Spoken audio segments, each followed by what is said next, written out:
Thanks to the Honorable Speaker for giving this opportunity to ask the Honorable Minister for Forest and Welfare. Today, in our constituency, there is a lot of elephant intrusions happening in our constituency across the segments of Banerghatta, Satnur and Kanakpura, and the elephants are killing the farmers and also destroying the crops.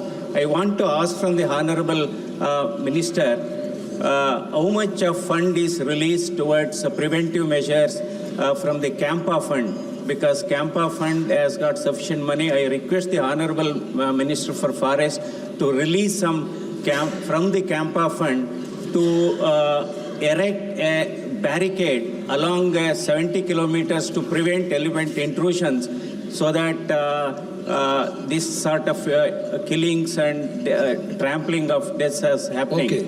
So the other thing is, if the forest employee dies, the compensation is about 25 lakhs. If a farmer dies, it is only 15 lakhs.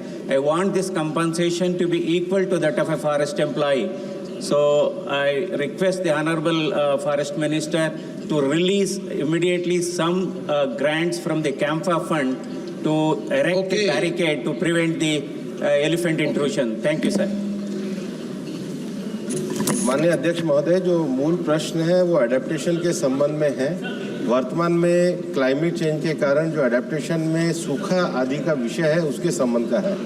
जहाँ तक हाथियों के प्रश्न है और उन्होंने हाथियों के उत्पात के विषय में जो मानव मृत्यु के बारे में कहा गया है और कैंपा फंड के बारे में डिमांड करी है, वो इससे अलग विषय है। माननीय सदस्य महोदय अपने संसदीय क्षेत्र का विषय मुझे लिख करके देंगे तो हम उनका समाधान करेंगे और मैं उनको गाइडलाइन भी उपलब्ध कराऊंगा। Shrimati Prabha Mallikarjun.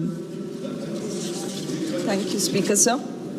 I would like to know what specific steps is the government taking to ensure that Karnataka's drought-prone districts receive adequate